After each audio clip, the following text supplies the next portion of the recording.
Hello everyone, breaking headline parody story report entertainment show.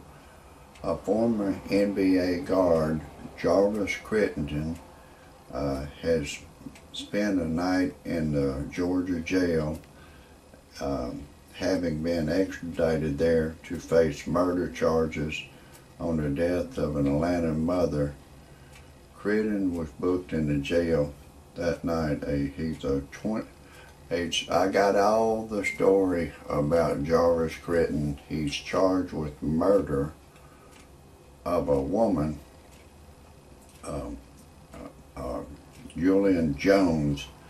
I've got to break away for a second just to tell you my disclaimer. Some of the names have been changed to protect the innocent and the guilty, and some of the pictures have been changed to protect the innocent and the guilty. And everything in my parody story entertainment show is a parody.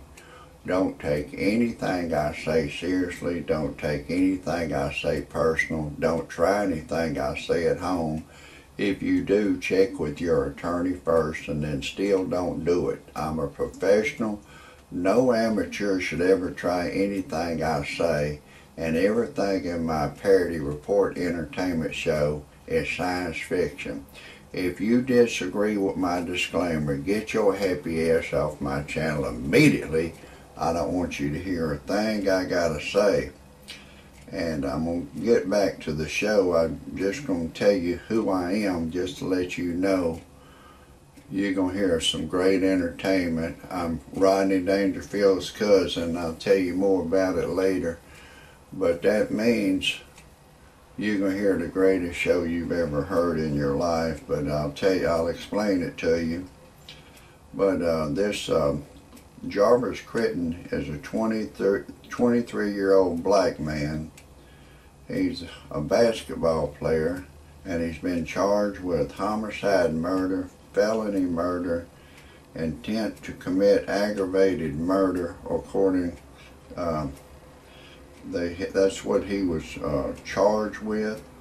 And he was arrested in the John Wayne Airport in Orange County, California on a fugitive warrant. And he shot a woman, a mother, Julian Jones, in a drive-by shooting. The mother, they think may not have been the target of the shooting. They think it was a black man that had stole some of his jewelry. And you know, black people, they don't believe in putting the police in their business. They just believe in taking care of their own business. That generally works good for them.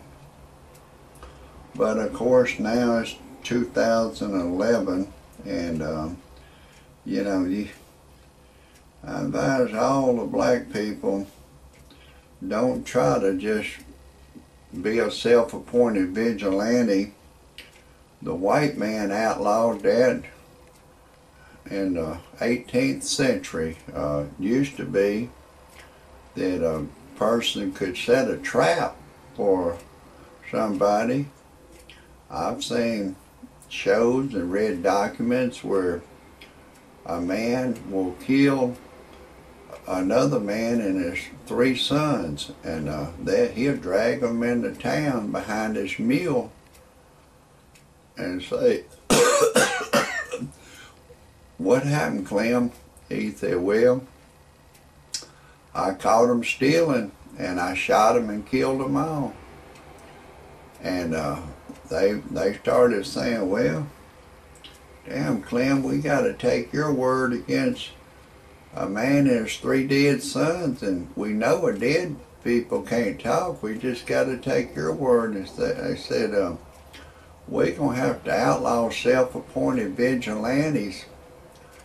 So they did. I think, I really believe this, if they would have had a camcorder back in those days where Clem would have said, "Look, I got these people on tape. They was stealing, they was laughing, giggling, and smirking. that they were stealing. And they were saying, oh, we're going to eat tonight. They were stealing one of my pigs. They was happy. And, you know, this ain't the first time they've stole. I've got them on tape stealing other times. But this time I was ready for them, and I caught them and shot them and killed them all. But if they would have had a camcorder in the 18th century, I don't believe they would have outlawed self-appointed vigilantes. So I think now that they have a camcorder, the law should be changed as long as you got it documented that you set a trap for somebody and they come along and steal what you got. The police have always been able to set traps for people. They still do it. Why not let the individual set traps as long as you got it on tape? But anyways, this Javaris Crittenton, he was a victim that another black man had allegedly stole some jewelry from him. I believe that he did steal it. And he just wanted to take the law into his own hands. And actually, I'd like to be his attorney to represent him.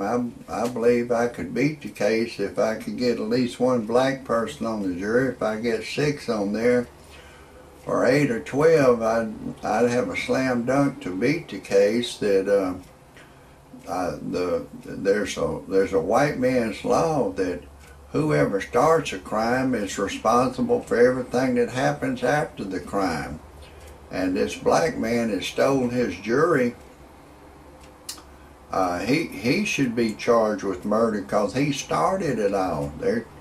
There's hundreds of thousands of cases that you can look up on the internet where 2 men will rob a bank and they'll be fleeing and the police will shoot one of them and kill one of them, and then the police will charge the survivor with the murder of the suspect's partner in crime. And even though the police killed him, the police will charge the survivor with his murder. That's the way the white man's law is. They say whoever starts it is responsible for everything that happens. If a policeman is doing 80 miles an hour running over here to stop him, and he runs into a tree and he killed, they charge them with murder. If somebody's shoplifting and a police officer's doing 80 miles an hour to go catch the shoplifter, they charge a shoplifter with murder of the police officer. That's nothing new. That's your white man's law. Anyways, I want to break away for a second just to tell you, I told you I was going to tell you who I am. I'm Rodney Dangerfield's cousin. You know my cousin, he don't get no respect. I took my wife to a dude ranch. She left me for a black man. My wife turned gay on me. And one day my wife and I was fixing to make love. She was on the bed naked in a figure-4 position, just staring in the sky. I said, honey, what's wrong? You can't think anyone to fantasize who you had sex with? She said, no. I said, fucking neither can I. We didn't even make love that day. People ask me, why would your wife leave you for a black man? I said, well, I guess she wanted to get back with her own color. I started having a lot of problems out of her. So I went on the internet to freepornphonesex.com. It's a recording of a girl. She'll say, hey, lover boy, I'm having a party in my mouth. Would you like to come? If we're alone together, I'll give you permission to do anything you want to do to me to seem like I'm there with you live. And you can go in the front door, back door, side door. I don't care. I love it all. It got my ding-a-ling excited. I called live service. She said my voice was too ugly for her to talk to over the telephone. Then I went to freebuyseltradeanything.com. At that website, you can put an ad on there one time and they keep reposting until you sell it. It's free to put it on there, free to look. I sold a 55 Chevy on there for $3,000. Then I divorced my wife, and I went on there in the personal section of free buy, sell, trade, anything. I said I was looking for a young girl to go to church and pray with me. A young white Caucasian girl answered the ad. We're deeply in love. I've impregnated her. If anybody has any criticism or comment about my show, I appreciate it if you type it underneath. And if anybody, that's my show.